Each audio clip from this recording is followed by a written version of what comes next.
www.potonapoto www.potonapoto. Les secrets de la réussite de vos événements, Lovelyz.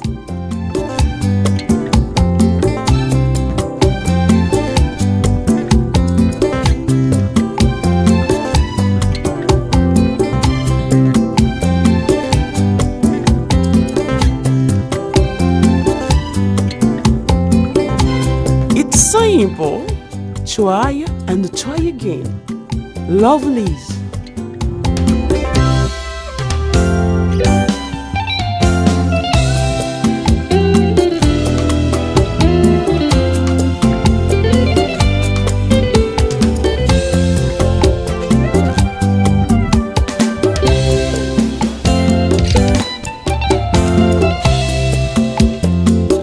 Lovelyz événementiel, c'est l'excellence à votre service.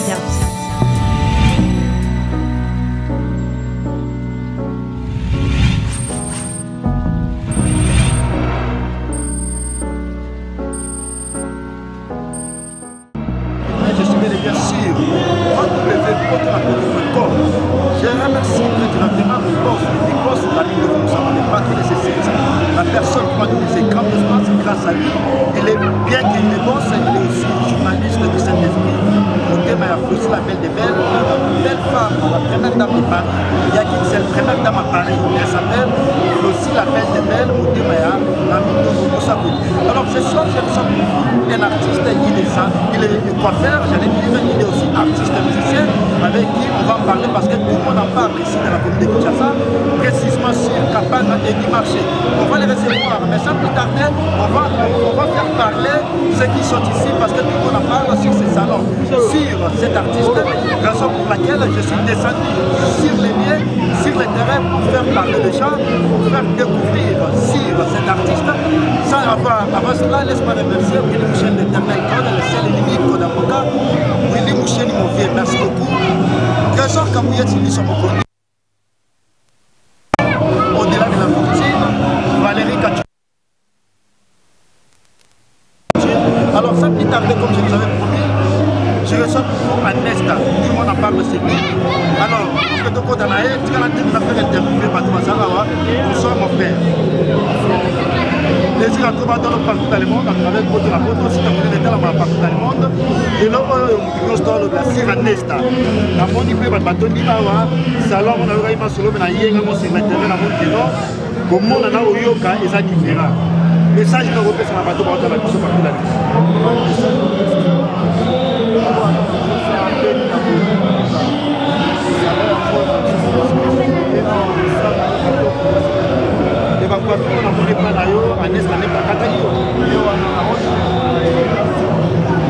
parce que là, il y a un déplacement, mais tout le monde en parle à partir à côté de la ligne. On a connu la guide, on a signé la guide pour coiffer les gens à Nesta. Est-ce que vous confirmez la bateau de l'action parce que la bateau va dater les Nicolas, on est va gagner pour ma mais l'eau, voilà va dater. Paola, Julia Paola, avec ma Paola de Londres, avec ma vous confirmez la bateau de la mission.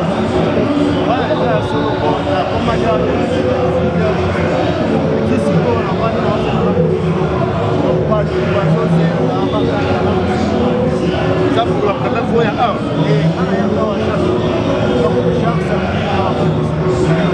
on a eu ça effectif, il y a combien de personnes par jour ou à Katasso? On a eu bon, on a eu là-bas 86 la journée. Ok, merci pour la clôture parce que va passer BDF par le Maloba. Message numéro sur la bateau va entrer là et puis sur ces salons et à Nesta. Un message numéro sur la bateau. Kinshasa, voilà. Quand tu as subi à bien, il y a danger. Salon et à Nesta. Hier, on s'est là au ça va dédicacer parce que Nicolas, on est là. On va véritablement l'homme de la pièce maîtresse, Chico Fui de Lausanne.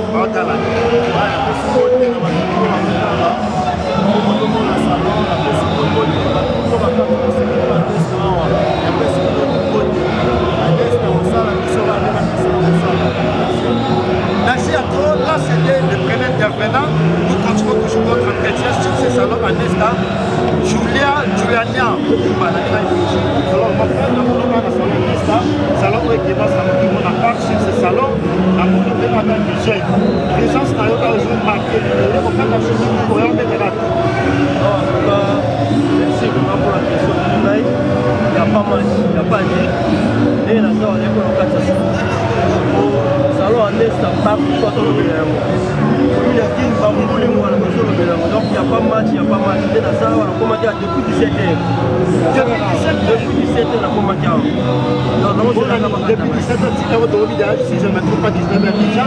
Est-ce que ça, parce que il y a beaucoup de gens qui ont des examens tantôt, et ça va te passer béni? Non. Batubazaki est béni. Depuis la commencé à Batubazaki est béni. Donc, plus de combien au sein de ce effectif là? Bon, elle a commencé à la plus de 20 personnes. Elle a commencé plus de 20 personnes. Comment il a fait? Depuis 17h.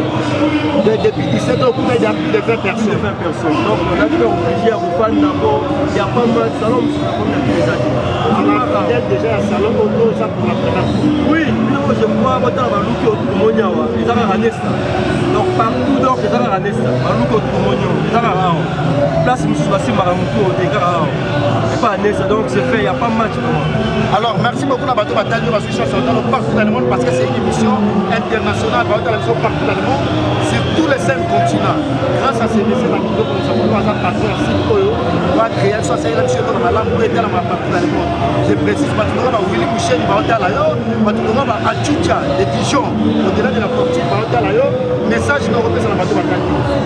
D'abord, on a fait merci d'abord à permettre de gagner, après cette occasion, l'opportunité de leur s'exprimer pour la PC vraiment en tout cas.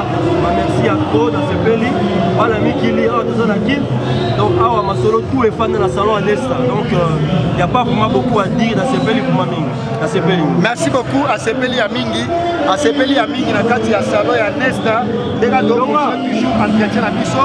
Nous sommes bel et bien sur la commune sur Avenue Kapanga, entre Kapanga et du marché.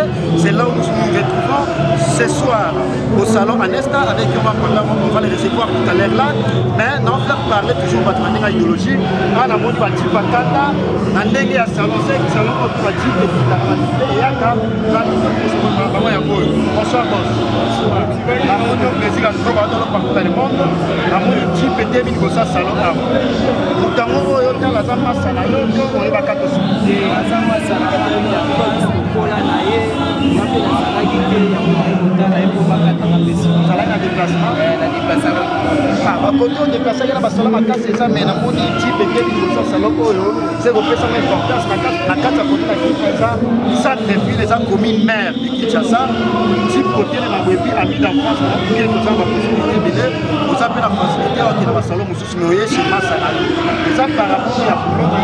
par rapport à l'amitié, par rapport à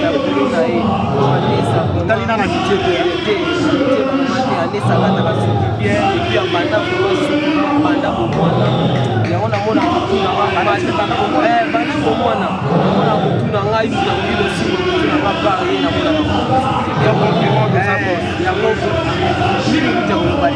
alors pour que la clôture bien que aussi sinon la clôture partout dans le monde ma dédicace et puis le message à souffler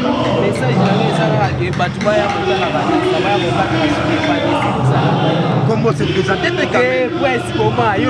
merci beaucoup. Lui il s'appelle Eli Tchonga, il est boss.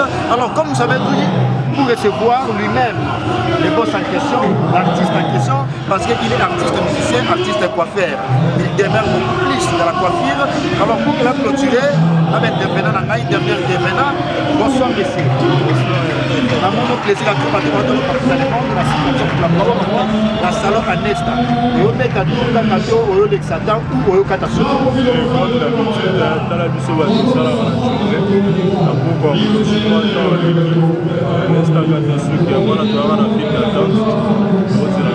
Argument selon moi, aux natifs qui ont commis la Guinée.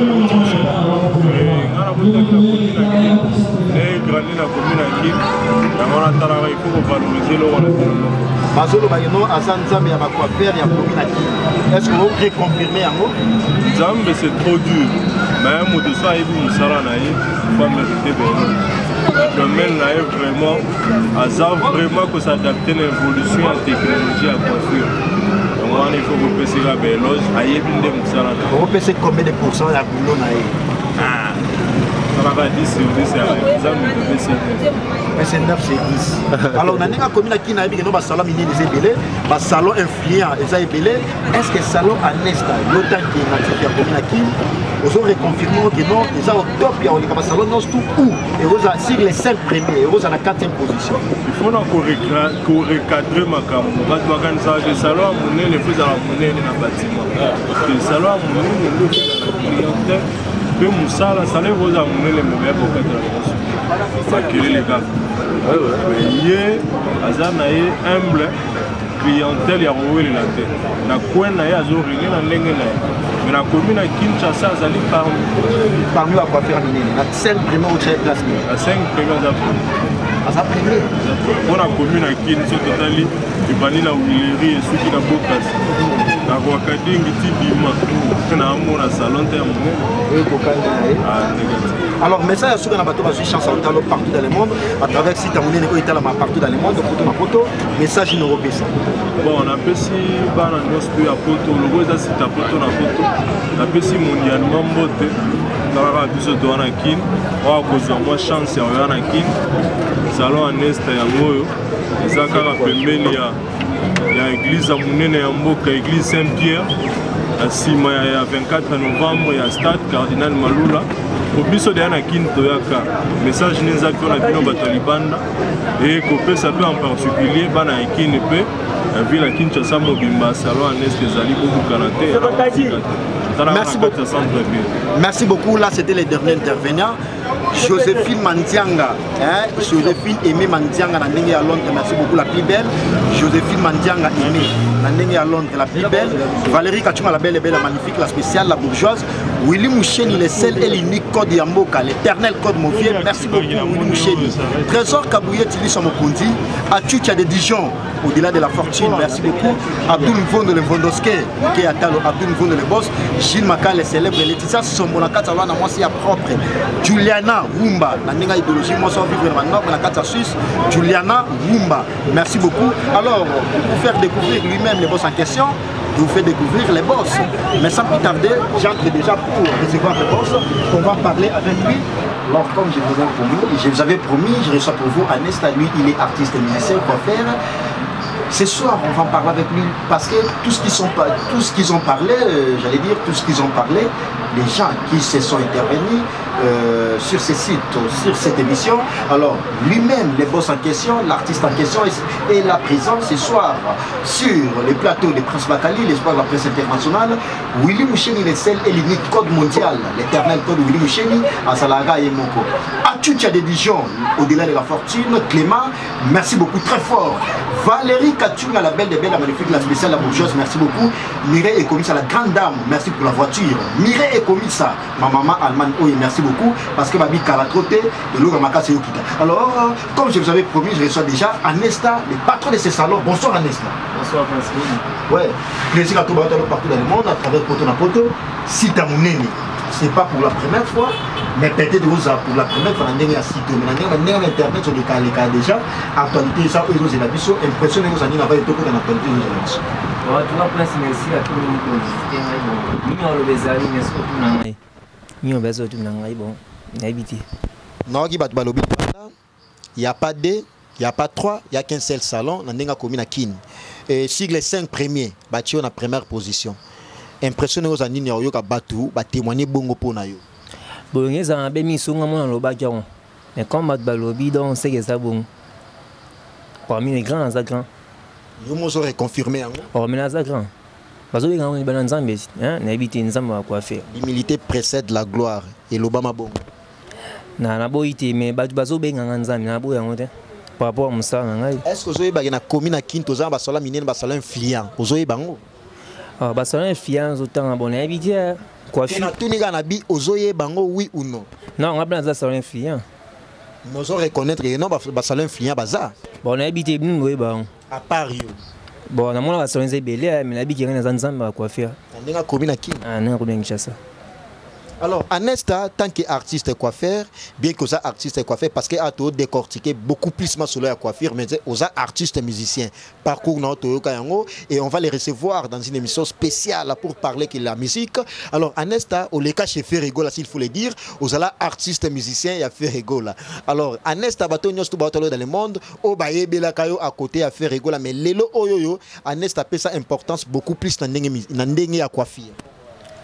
Bon, musique ça et à boulot na sali na zutin belé na bité façon niveau mon ba ma ça va parler ba non musique de façon mais à YouTube oui les gars chez Ferrigola non na bité OK c'est belé les gars c'est belé na bité OK c'est belé minene façon minene on a lobeli o tangela biso ta mibale non na ça ba que c'est minene bien na beti et le ngo ba bien tangela ta mibale non et ça c'est nécessairement publicité ngana ça na non et ça la cadre lisolo te sur la parce que bato ba télévision na poto Willy Mouchena linga yo kango bongo po Willy Mouchena l'éternel code ayebi masolongo Willy Mouchena linga ayo ka parcours ya mutu pour que amiser masolo ndenge zalaka en tout cas ya Willy Mouchena code amboka la boza yo moko code amboka mso zala te bon et ça ni tina beta na sa publicité ni tout double salon Insta artiste Insta donc naza artiste o baby ma musique na parcours na ngai donc o bayebi te batu na bayebi sa bango mais mission no bla ma Insta eza ma salon Insta mambo musique ya Insta.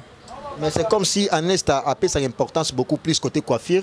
Musique et Simbago soute soit à la Inzela na yote au Kimi yango au se débarquer beaucoup plus côté coiffure. Non, ça te ko ma musique, ngana musicien, naza artiste musicien. O baby bon. Ozalaka. Non, nazali. Est-ce qu'il est dans le studio? C'est une information. Ah, on a préparé album noir et blanc. Donc bientôt donc ils ont un titre album noir et blanc. Alors, avant que parce que dans tout à l'heure là, je vais les recevoir dans une émission spéciale pour parler que la musique. Alors, et là, quand on est intéressé en tant que journaliste d'investigation, noir et blanc, tu es noir, tu es blanc, tu es signification na yango. Alors, pourquoi ce titre-là, noir et blanc, dans la musique? Bon, noir et blanc, et l'objet belé. Noir et blanc, et l'objet belé. Bon, pour nous, un peu banal, nous devons comprendre, noir et blanc, ils ont un peu changement de vie. Il y a mon tourné, ça, les magasins, pas si, tamoko, c'est peli, dans le sens où on a. Nous allons côté musique et symbalité, au côté coiffure, au moment où nous ne savons pas nous mettre parce que nous avons carréza, nous avons prêtre, nous avons véhiculé, et puis standing quand même ça va, et ça par rapport à nous inspiré au titre noir et blanc. Bon, la robe a pété par rapport à la vie dans les pays, comme il est là, la robe a pété inspirant sur qu'il a fait sa titre album noir et blanc. Mais noir et blanc, on est simalité dans la musique. Non, il y a des similarités. Et ça qui est non par rapport à toute la vie. Même si tu as un bon on a ça bloc c'est Simba, tu es et au Simba. Donc échange joie na nécessairement la vie en mutu. Et on titre un peu ça noir et blanc. Très bien, nous nous accepté, nous accompagné na mutu moi zampanti na awa, sogo présenter ngaé et puis bateau nous tout partout dans la nous avons confirmé que Nicolas Onyen est le plus aimable. Nicolas Onyen, c'est moi, ma belle idéologie, merci beaucoup. Sans oublier Kenny Mbumba, armes lourdes, contrôler Bordeaux, merci beaucoup. Mireille et Komissa, merci pour la voiture. Valérie Kachunga, la belle de Belle, la magnifique, la bourgeoise, la spéciale. Merci pour la parce que d'ici là, nous avons tourné à Belgique. Voyage qui a 2 mois. Grâce à une grande dame qui s'appelle Valérie Kachunga, la belle de Belle, la magnifique, il y a vivant la bourgeoisie. Merci beaucoup. Willy Mouchena, il est seul et l'unique. Lamine Dovo Moussako, le patron de ce site, le Big Boss, il est journaliste du Saint-Esprit. Mon thème est Flossie, la belle de Belle, la première dame de Paris. Il n'y a qu'une seule première dame à Paris. Elle s'appelle Flossie, la belle de Belle. Kersi Maye, le Motomoko bien. Azala, autrement les plus aimables. Coordonnateur Poto na Poto France, partout en Europe. Alors, Anesta a présenté, nous sommes à côté d'Angaï, à gauche d'Angaï, Soki Azanani. Bon, avant de présenter, on a profité de sa mot à Nicolas Onyenze, Yannick Onyenze, Bana Komna Gichassa, pour salon Zauna Gichassa, on a tout l'adresse des gens Komna Gichassa, tu as fait Congo le dimanche. De là, sur là, Bana Komna Gichassa, nous pouvons profiter d'abord à payer Guilain, Yannick Onyenze, Guilain Onyenze, Nicolas Onyenze, par contre, Bana Komna Gichassa, c'est quoi Faka. Bah, au besoin, on a un secrétaire à Anesta. Donc, si ma souhaité à Anesta. toute année, ça fait tout année. Comment on est Patrick Magic?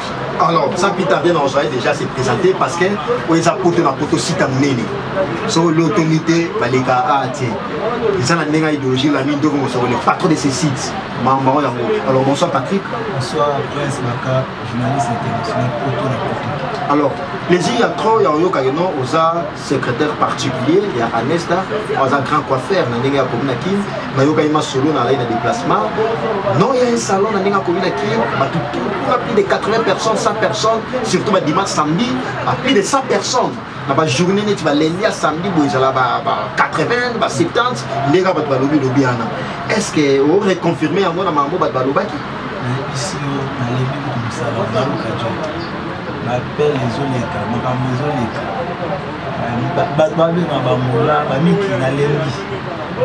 bon, ma étoile,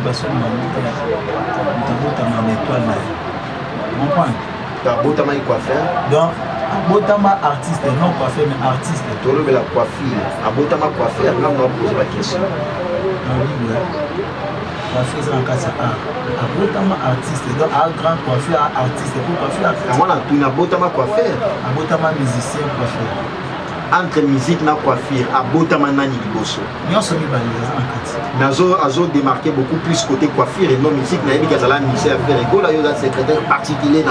Alors, on pourrait confirmer à moi que non musique et si Marie Pénaté, mais coiffure Pénat c'est bon. Bon, dans le bandé, même où est Randazana, tu dis où est Randazana, tu dis où est la ferme, soit ça a préféré. Oui, il y a Baniza ou Lobamaka. Oui, il n'y a pas bon, il y a pas que musicien coiffeur. Oui, il y a pas que musicien coiffeur. Il y a beaucoup plus côté musique dans coiffure, tous les deux. Tous les deux, il y a pas de musicien coiffeur. Côté musique, avec la production, avec la salle, avec la concert, dans un studio, avec un album, côté coiffure. On a eu qui va intervenir plus de 80 personnes, plus de 100 personnes dans la journée. Est-ce que la musique peut à ça la explorer? Oui, la musique a des interprétations, il y a des interprétations dans la Barumbu, la commune est belé, Yolo, il y a des interprétations, il y a papa Lutumba, il y a des évolutions pour chanter, il faut un grand musicien, tout le monde a mis belé à porter sa nuit, il y a monter.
Ça cite à mon aîné, partout dans le monde.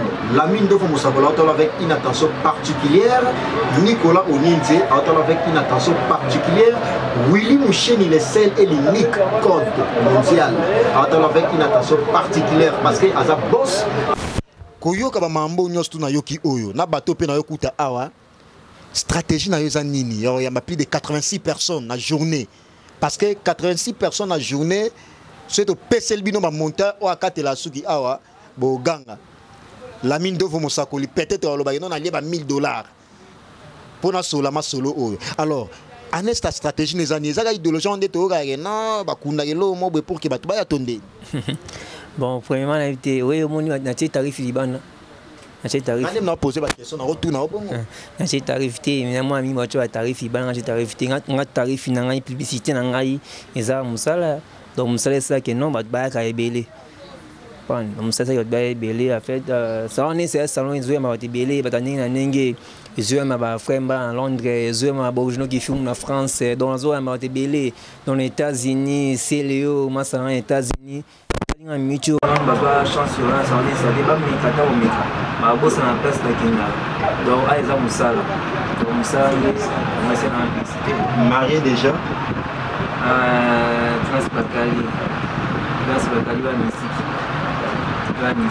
marié déjà ou on continue toujours dans le monde à momie belé parce que mutusa comme na succès mo boya comme na momie belé bien que biso to ala ba succès mais va valer gatunga ba encadrer biso na nenga idéologie parce que ça grande sœur propre. Bon après celui moi sinon ici. On bi moi sinon. Kala ba yebité. Principe moi sinon ici.